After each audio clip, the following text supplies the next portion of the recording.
আজকের এপিসোড শুরু হয় বেবিলন শহর দিয়ে, একটা এমন জায়গা যেখানে শুধু স্ট্রং ওয়ারিয়ররা সার্ভাইভ করতে পারে। ফেট এখানে নতুন লাইফ স্টার্ট করতে চায়, কিন্তু কিছুক্ষণের মধ্যে তার সামনে আসে অনেক ডেঞ্জার। একদিকে মনস্টার হান্ট, অন্যদিকে রেডি রক্সি এর সাথে আনএক্সপেক্টেড এনকাউন্টার। কিন্তু সবচেয়ে শকিং মুভমেন্ট আসে যখন ডেডলি সিন স্কিল এর আরো একজন ইউজার অ্যারেস্ট অফ রাস্ট ফেট এর সামনে এসে একটা ভয়ঙ্কর প্ল্যান বলে। তাহলে ফেট কি রেডি রক্সিকে বাঁচাতে পারবে, নাকি বেবিলনে শুরু হতে যাচ্ছে নতুন বিপদ? তাহলে চলো দেখি বার্সার্ক অফ গ্লোটনে এপিসোড 9 এ পুরো স্টোরি। এপিসোড 9 এর শুরুতে ফেট বেবিলন শহরের মধ্যে দাঁড়িয়ে নিজের সাথে নিজেই কথা বলতে থাকে। বেবিলন একটা আজব জায়গা, এখানে বিভিন্ন ধরনের ওয়ারিয়র থাকে। কেউ আছে খালি মনস্টার হান্ট করে, আবার অনেকে আছে যারা শুধু টাকার জন্য যুদ্ধ করে। তারা আগে হরিনাইটের বিরুদ্ধেও যুদ্ধ করেছে। তাই বেবিলনে একটা রুল আছে, যদি তুমি স্ট্রং হও তাহলে তোমার অনেক পাপ ও মাফ হয়ে যায়। ফেট বলে, আমি এখানে এসেছি একটা রিজনে মনস্টারদের থেকে মানুষকে বাঁচাতে, আর সেটা করতে হলে এই জায়গায় আমার জন্য পারফেক্ট। সিন চেঞ্জ হয় আর আমরা দেখি হোলি নাইট নর্দার্ন অ্যারেস্টিয়ার এসে রেডি রক্সিকে রেসপেক্ট করে বলে, আমার নাম নর্দার্ন অ্যারেস্টিয়ার আর আমি রেডি রক্সিকে সার্ভ করতে পারবো, এটা আমার জন্য সৌভাগ্য।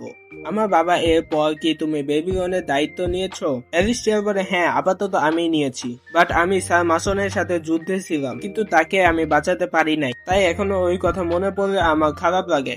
রক্সি বলে, ঠিক আছে, কোনো ব্যাপার না, আমি এখানে এসেছি আমার বাবা এর স্বপ্ন পূরণ করতে, তাই আমাদের উচিত গেরিয়ার মানুষদের মনস্টার থেকে রক্ষা করা। রক্সি গ্রুপের মেম্বার মিরিয়া বলে, এই লোকটা রেডি রক্সি এর দিকে এভাবে তাকাচ্ছে কেন, আমাকে গিয়ে তাকে বাঁচাতে হবে। মুগান বলে, থামো, হোলি নাইটদের সাথে ঝামেলা করলে তোমার মাথা কেটে ফেলা হতে পারে। তারপর রক্সি বলে, মুগান, মিরিয়া, চলো আমরা শহরটা ঘুরে আসি। এবার সিন চেঞ্জ হয় ফেটের দিকে।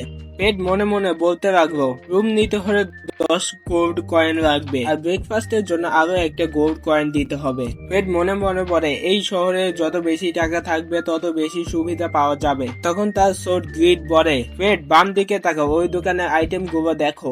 ফেট বলে, কিন্তু এটা অনেক দামি মনে হচ্ছে।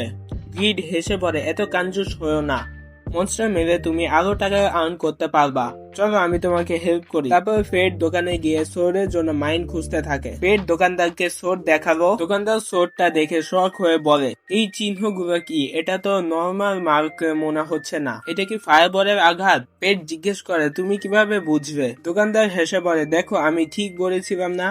তারপর ফেট জিজ্ঞেস করে, এই সোর্ডের জন্য মাইন কত গোল্ডের ভেতর দিতে পারবা? দোকানদার বলে, 500 গোল্ড কয়েন লাগবে। ফেট শক হয়ে বলে, 500 গোল্ড কয়েন? না, আমি এটা নিব না। তারপর ফেট ওইখান থেকে দৌড় দিয়ে চলে যায় আর বলে, বেবিলন অনেক এক্সপেন্সিভ জায়গা, তাই টাকা সেভ করতে হবে। কিছুক্ষণ পর আমরা দেখি অ্যাডভেঞ্চার ফেটের কাছে আসে। তারা বলে, ওই মাস্ক পরা ওয়ারিয়র, তুমি কি আমাদের সাথে মনস্টার হান্টে যেতে চাও? ফেট বলে, না, আমি কারোর সাথে কাজ করতে চাই না। সেই অ্যাডভেঞ্চারার বলে, সরি, আমি ভুল করেছিলাম, তোমাকে দেখে মনে হচ্ছিল তুমি আগে হোলি নাইট ছিলে। তবে তারা মনস্টার হান্ট করতে চলে যায়। কিছুক্ষণ পর ফেটকে দেখতে পাই ফেট হাঁটতেছিল, বাট তখনই অনেকগুলো মনস্টার একসাথে হামলা করে দেয়। ফেট ফাইটের জন্য যাচ্ছিল, তখনই অ্যাডভেঞ্চার গ্রুপরা সেখানে চলে আসে। এখানে অনেক ফাইট হয়, কিন্তু ফেট তার সোর্ডকে একটা শিল্ডে এক্সচেঞ্জ করে ফেলে। এই শিল্ডটা সব অ্যাটাককে ঠেকাতে পারে। তারপর ফেট বসকে হারাই ফেলে। ফেট গবলিন হর্সকে হত্যা করার পর তাদের কান নিতে থাকে। তারপর তারা গবলিনদের কান কেটে রেওয়ার্ডের জন্য শহরে নিয়ে আসে, কিন্তু তখন কিছু চোর এসে বলে, এইসব লুট আমরা নিব। ফেট বলে, পিছে যাও, কিন্তু তারা অ্যাটাক করে। তখন ফেট ডেড ইটার ইউজ করে তাদের সবাইকে দূরে সরাই দেয়। ঠিক তখনই রেডি রক্সি সেখানে চলে আসে। রেডি রক্সি জিজ্ঞেস করে, এটা কি তুমি করেছো? ফেট শান্তভাবে বলে, হ্যাঁ, নিজেকে বাঁচানোর জন্য। রক্সি কিছুক্ষণ চুপ থাকার পর বলে, বেবিলনের অবস্থার জন্য আমরাও কিছু দোষী, তাই তোমাকে কোনো বড় পানিশমেন্ট দেওয়া হবে না এসব করার জন্য। তবে সে বলে, শুধু একটা রাত জেলই থাকতে হবে। মিরিয়া তখন ফেটকে বলে, মাস্কটা খুলো, রেডি রক্সি এর সামনে মাস্ক পরে থাকা ঠিক না। কিন্তু রক্সি মিরিয়াকে বলে, না, যদি একজন ওয়ারিয়র মাস্ক পরতে চায় তাহলে তাকে পরতে দাও।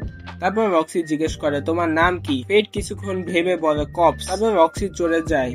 গ্রিড হেসে বলে, ভালো হয়েছে, সে তোমাকে চিনতে পারে নাই। ফেট শান্ত ভয়েসে বলে, হ্যাঁ, ভালোই হয়েছে। কিছুক্ষণ হাঁটতেছিল, তখন দোকানদারের সাথে দেখা হয়। দোকানদার তাকে দোকানে নিয়ে যায়, যেটা পরে থাকবে অনেক ড্যামেজ দিলেও অনেক কম আঘাত হবে। ফেট বলে তাহলে এটা কত টাকা? দোকানদার বলে 200 গোল্ড কয়েন। ফেটের এরকম একটা ড্রেস দরকার ছিল, যা গবলিন মেরে যত টাকা পেয়েছিল তাই সব দিয়ে দিছে। বাট এখন ফেটের জীবন কমপ্লিকেটেড হতে যাচ্ছে। কারোর চোখ অনেকদিন ধরে তাকে ফলো করছিল, আর সেই মেয়ে হলো এরিস অফ রাস্ট। ফেট যাচ্ছিল তখন এরিস অফ রাস্ট এসে বলে, অবশেষে তোমার সাথে দেখা হলো ফেট, আমার নাম এরিস। ফেট শক হয়ে বলে, তুমি আমার নাম কিভাবে জানো? এরিস হেসে বলে, কারণ আমরা দুজন একই রকম, আমাদের দুজনের কাছেই ডেডলি সিন আছে। তারপর সে আরো বলে, আমি অনেকদিন ধরে তোমাকে অবজার্ভ করছি, যখন থেকে তোমার স্কিল অ্যাক্টিভেট হয়েছে। তারপর এরিস একটা শকিং কথা বলে, রক্সি হার্টকে মেরে ফেলতে হবে। ফেট শক হয়ে বলে, কি তুমি রেডি রক্সিকে মারতে চাও? মানুষদের মধ্যে যত রাগ আর ঘৃণা জমে সেটা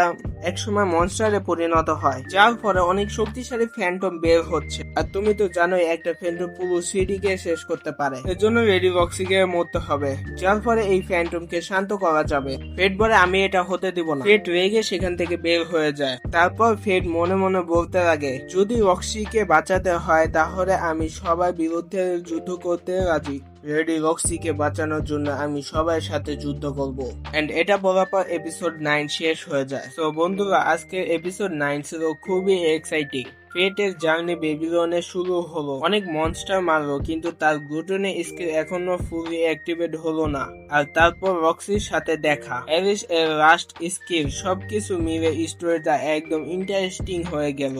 এখন আমি জানতে চাই তোমরা কি মনে করো, এরিস এর প্ল্যান কি? এন্ড ফেট রক্সিকে বাঁচাতে পারবে? কমেন্টে তোমাদের থিওরি ছোট ছোট ডিসকাশন করব। আর আমাদের নেক্সট ভিডিওতে আরো কিছু নিউ এপিসোডের এক্সপ্লেনেশন আসবে, তাই কমেন্টে বলো তোমরা কোন এনিমে দেখতে চাও নেক্সটে।